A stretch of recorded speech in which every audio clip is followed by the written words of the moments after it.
ॐ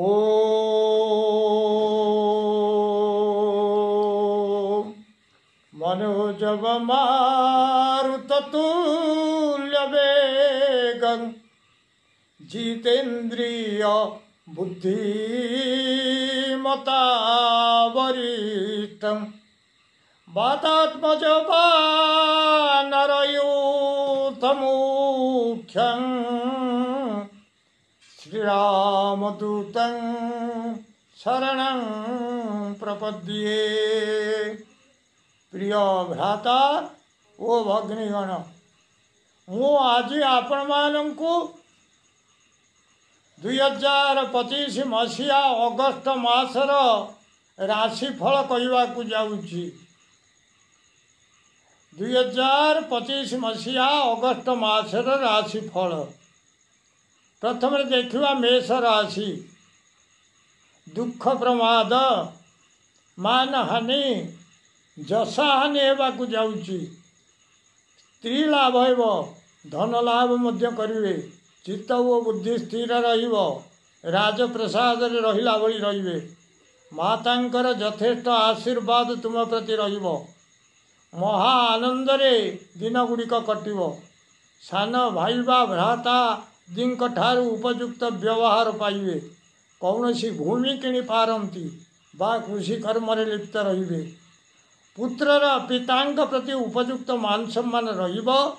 ज्ञाति वर्ग रे तुमको अति भल पाइबाकू जाउछंती। परिवार वर्ग रे पुआ झियो व स्त्री एमानंकर आपणक प्रति सेवा शुश्रूषा रहिबो। कौनसी एक बड़ काम रे सिद्धि लाभ करबाकू जाउछंती। कौनसी स्त्री लोक बा झियो संगे किछि कली कजिया हेबो, सेथिरे अपवाद पाइबे। क्लेश किछि अनुभव हेबो। नथिला स्थान रे अनर्थ सृष्टि हेबो। पकेटरू किछि अर्थ चोरी होई पारे बा घरु मध्य होई पारे। कौनसी ठकामी रे पड़िबे, प्राण पीड़ा रहिबो। कौनसी व्यक्ति ठारू जीवन रे बंची रहिबाकू कौन करिबाकू हेबो से भली किछि उपदेश पाइबे। कौनसी शुभ काम रे बंधु बांधवंकर मिलन हेबाकू जाउछि। सुख किछि भोग करिवे। धन लाभ मध्य हेबो। सरकारी क्षेत्ररू किछि साहाय्य सहानुभूति पाइबाकू जाउछंती। अशुभत्व दूर पाई माँ बगलामुखींक नाम रे घृत दीप समर्पण करंतु। निश्चित अशुभत्व दूर हेबो, शुभ फल प्राप्त करिवे। वृष राशि अभय प्राप्ति हेबो। जस मध्य मिलिबो। शत्रु नाश हेबे। धन धान्य लाभ हेबो। चित्त बुद्धि सब स्थिर रहिबो।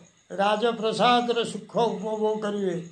मातांकर आशीर्वाद संपूर्ण रहिबाकू जाउछि। किछि मात्रा रे देह पीड़ा रहिबो। कौनसी स्थान रे अपमान किछि पाई पारंती। संतान संततिंकर ओ कुटुंबर हित साधन हेबो। राज सम्मान मिलिबो। पुष्प रत्न भूषण आदि प्राप्ति हेबो। सौख्य वृद्धि हेबो। बंधु बांधव लोकंक पक्षरु साहाय्य सहानुभूति रहिबो। कौनसी बंधु लोक जीवन रे बंची रहिबाकू हेले कौन करिबाकू हेबो से संपर्क रे तुमको किछि बुझाइबे। मासर शेषार्ध रे कौनसी स्थान रे सम्मानच्युति होई पारे। अशुभत्व दूर पाई माँ कमलात्मिका को नाली पद्म समर्पण करंतु। निश्चित अशुभत्व दूर हेबो। शुभ फल प्राप्त करिवे। मिथुन राशि किछिटा शुभ फल प्राप्त हेबाकू जाउछि। कौनसी जिनिस को खोजी खोजी पाउनथिले ताहा आपन को आज मिल जिवो। शत्रु वृद्धि हेबे। धन लाभ हेबो। ता संगे किछि धन दान करबाकू जाउछंती। धर्म मार्ग प्रति आसक्ति रहिबो। कौनसी भूमि परर हस्तांतर होई पारे बा निजे गोटे स्थान रु अपर स्थान को स्थानांतरित हेबे। काम उपकरण द्रव्य वस्त्र आसन इत्यादि किणाकिणी करिवे। युवती मनोरंजन सुविधा पाइबाकू जाउछंती। बंधु बांधवों ठारू किछि साहाय्य सहानुभूति पाइबे। जीवनोपाय संपर्क रे किछि आलोचना पितामहंक ठारू परामर्श नेबे। चौर भय सहित अग्नि भय मध्य रहिबो। सतर्कता अवलंबन करंतु।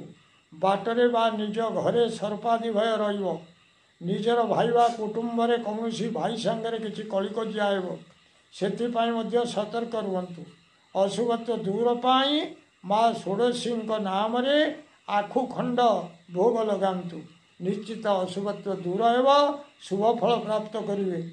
कर्कट राशि शत्रु वृद्धि देखादेव उदर पीड़ा किसी अनुभव करेंगे चक्षुरे रोग किसी देखादेव कर्म क्षीण कौन कार्य सिद्धि होगाकू जाऊँगी जश मिल निज द्वारा कौन पशु बद्ध हो पारे सतर्कता अवलंबन करंतु अपवाद पाइबे कौन बंधन में पड़ पारती शरीर पीड़ा रहिबो जो खर्च हेब ता मोटा आकार हेब किंतु जथा काम हेब अजथा हेब नाही जथा पुराणा घर को मरामती नूतन घर निर्माण कौन कूप बा जलाशय निर्माण करेंगे स्त्री सुख उपभोग करेंगे मान सम्मान किछिटा नष्ट हेब निजर पिता ओ माँ तांकर देह भल रहा जद्वारा कि पैसा पत्र खर्च हेब देह पीड़ा सहित मन पीड़ा रसर शेषार्धर सम्मान लाभ एक सुयोग आसव अशुभत्व दूर पाई माँ भुवनेश्वरी को प्रतिदिन कर्पूर रे आलती करंतु निश्चित अशुभत्व दूर हेब शुभ फल प्राप्त करेंगे। सिंह राशि निज द्वारा कौन पशु बा पक्षी बद्ध हो पारे अपवाद पाइबे कौन बंधन में पड़ पारती मन में भय रहिब दुख भोगिबे कौन द्रव्य लाभ करेंगे सम्मान लाभ हेब शत्रु नाश हेबे धन अधिक परिमाण में खर्च होगाकू जाऊँगी कौन संपत्ति को विक्रय करेंगे नचेत पर घर नहीं थोई पारती प्रायतः केते गुड़िया काम शुभ फल पाइबे किछिटा धन लाभ हेब नाना प्रकार कष्ट भोगिबे स्थानांतर जोग मध्य रहुची मृत्युवत पीड़ा भोग करेंगे मन मध्य बड़ भय रहिब स्त्रींकर शारीरिक असुस्थता रहिब स्त्रींकर सिंह राशि होइतिले भर्तांकर शरीर भल रहिब नाही अन्य कहार को दृष्टि निज शरीर अन्य कहार कुदृष्टि निज शरीर उपरे पड़ी शरीर असुस्थ रहिब अशुभत्व दूर पाई माँ मातंगी देवी को पैड़ जल स्नान करांतु निश्चित अशुभत्व दूर हेब शुभ फल प्राप्त करेंगे। आजिर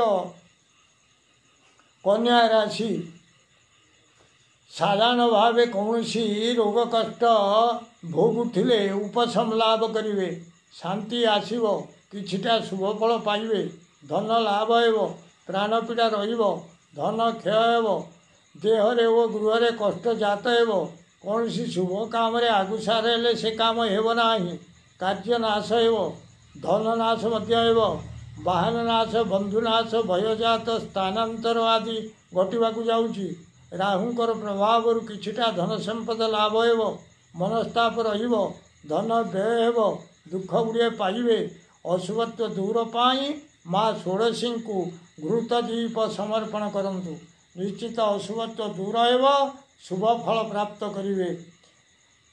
तुला राशि कार्य सिद्धि योग रही अर्थ लाभ हेब मिष्टान भोजन करेंगे जथा अजथारे खर्चर परिमाण बढ़िबो परिवार रोग किछि लागी रहिबो कौन खबर को नहीं शोक संतप्त रहिबे भय किछि मध्य देखादेव सुख किछि पाइबे शुभ वार्ता किछि मिलवाकू जाउछि कौन बंधु लोकंकर घर को आगमन हेब मामू बा कौन मित्र लोकंकर आगमन हो पारे धन संपद लाभ होगाकू जाउछि मन प्रफुल्ल रहिब नूतन वस्त्र धारण करेंगे धन मिलिब सुख मध्य पाइबे कौन धर्म कार्य करने को जाउछंती जश लाभ हेब मन व्याकुल रहिब समाज रे पूजार पात्र हेबे अशुभत्व दूर पाई माँ लक्ष्मी नाम घृत दीप जलांतु निश्चित अशुभत्व दूर हेब शुभ फल प्राप्त करेंगे।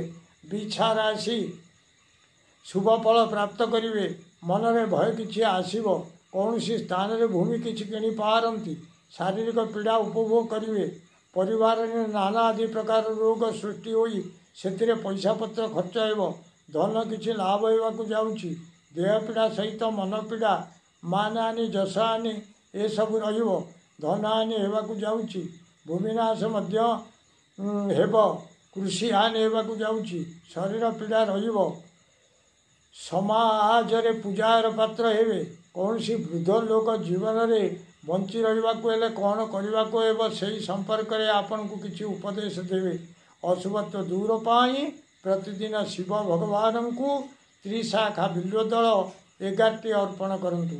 ନିଶ୍ଚିତ ଅଶୁଭତ୍ୱ ଦୂର ହେବ, ଶୁଭ ଫଳ ପ୍ରାପ୍ତ କରିବେ। ଧନୁ ରାଶି, କୌଣସି ଏକ ଶୁଭ କାମରେ ଆଗୁସାର ହେଲେ ସେ କାର୍ଯ୍ୟ ହେବ ନାହିଁ। ସୌଭାଗ୍ୟ ବୃଦ୍ଧି ହେବାକୁ ଯାଉଛି। ମିଠା କଥା ଗୁଡ଼ିଏ ଶୁଣିବେ, ସୁଖ୍ୟାତି ଅର୍ଜନ କରିବେ, ସୁଖ କିଛି ଲାଭ ହେବାକୁ ଯାଉଛି। ନିଜର ସାନ ଭାଇ ଓ ଅନ୍ୟାନ୍ୟ ଭ୍ରାତାଙ୍କ ସହିତ କିଛି ଆଲୋଚନା ହେବ।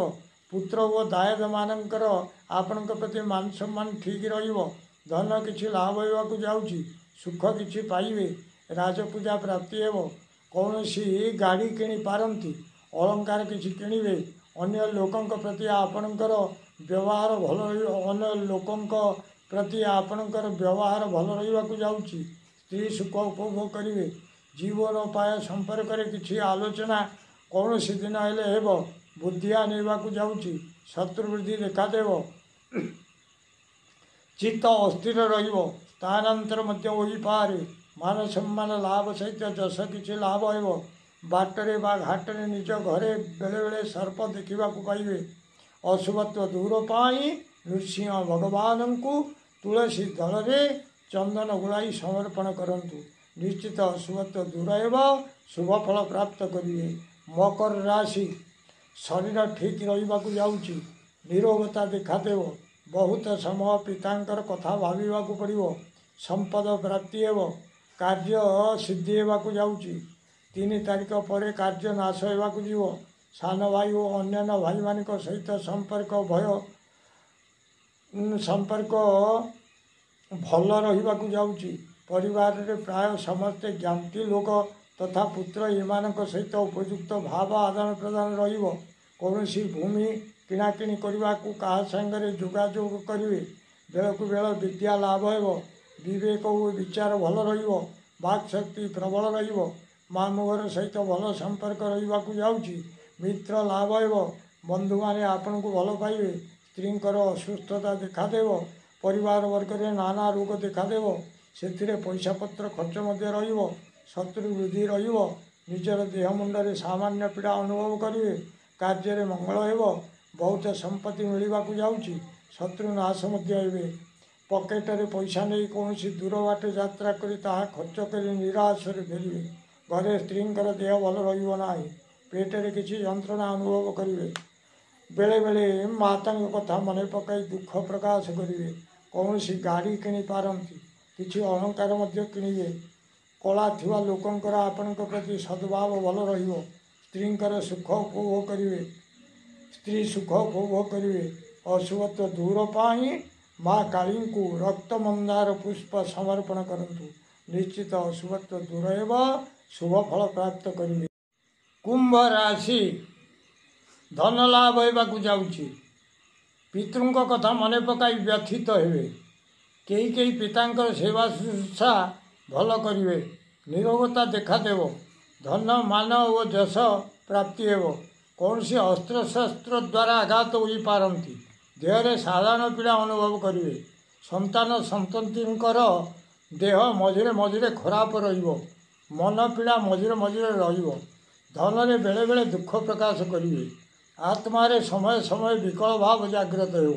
ଦେହ ପୀଡ଼ା, ମନ ପୀଡ଼ା, ମାନହାନି, ଯଶହାନି ଏହିସବୁ ରହିବାକୁ ଯାଉଛି। ସ୍ତ୍ରୀଙ୍କର ଶାରୀରିକ ଅସୁସ୍ଥତା ରହିବ, ଯଦ୍ୱାରା କି ପଇସା ପତ୍ର ଖର୍ଚ୍ଚ ହେବ। ବାପ ପୁଅର ସମ୍ପର୍କ ଭଲ ରହିବ। ପୁତ୍ରମାନେ ପିତୃଙ୍କର ଆଦେଶ ମାନି ଚଳିବେ। ଘରେ ଆପଣମାନଙ୍କର କାହାର ହେଲେ ସ୍ତ୍ରୀ ଯଦି ସନ୍ତତି ପାଇବାର ଅବସ୍ଥାରେ ଥାଆନ୍ତି, ତାହେଲେ ଜାଣନ୍ତୁ ଆପଣଙ୍କର ପୁତ୍ର ସନ୍ତାନ ଲାଭ ହେବ। ଅଶୁଭତ୍ୱ ଦୂର ପାଇଁ ପ୍ରଭୁ ଗଣେଶ ଭଗବାନଙ୍କର ମଥାରେ ରକ୍ତବର୍ଣ୍ଣର ସିନ୍ଦୂର ଭକ୍ତି ସହକାରେ ଲଗାଇ ଦିଅନ୍ତୁ। ନିଶ୍ଚିତ ଅଶୁଭତ୍ୱ ଦୂର ହେବ, ଶୁଭ ଫଳ ପ୍ରାପ୍ତ କରିବେ। ମୀନ ରାଶି, ଶୁଭ ଫଳ ପ୍ରାପ୍ତି ହେବ। ଶାରୀରିକ ପୀଡ଼ା କିଛି ଅନୁଭବ କରିବେ। ପରିବାରରେ ଶୋକର ଛାୟା ଆସିବାକୁ ଯାଉଛି। ଆତ୍ମାରେ ବିକଳ ଭାବ ଆସିବ। ଦୁଃଖ କିଛି ଭୋଗିବେ। ଅଶାନ୍ତି ଜାତ ହେବ। ପ୍ରାଣ ପୀଡ଼ା ରହିବ। ଯେତେ ବୁଦ୍ଧିବିଦ୍ୟା ଖର୍ଚ୍ଚ କଲେ ମଧ୍ୟ ସେ କାମରେ ଆସିବ ନାହିଁ। କିଛି ଜ୍ଞାନ ଲାଭ କରିବେ। କୌଣସି ସମ୍ପତ୍ତି କେଉଁଠାରୁ ହେଲେ ମିଳିବାକୁ ଯାଉଛି। ଶତ୍ରୁ ପଛକୁ ଲାଗି ରହିବେ। नाना प्रकार पीड़ा अनुभव करने को जाउछंती। धन नाश हेब, बंधुरे झगड़ा सृष्टि हो पारे, आकस्मिक भावे कौन स्थान रे अपमान किछि पाई पारंती, चित्त अस्थिर रहिबो, कौन बंधन रे बांधीबा को जाउछंती। धन हानि सहित मान हानि आउ मध्य जश हानि हेब। केतुंकर प्रभावरु किछिटा शुभ फल प्राप्ति करिवे। अशुभत्व दूर पाई प्रभु हनुमान को गोटा फल समर्पण करंतु, निश्चित अशुभत्व दूर हेब, शुभ फल प्राप्त करिवे। प्रिय भ्राता ओ भग्नीगण, जदि आपण मानंकु एई वीडियो भल लागुताए ताले आपण वीडियो को सब्सक्राइब करंतु, शेयर करंतु एवं लाइक मध्यम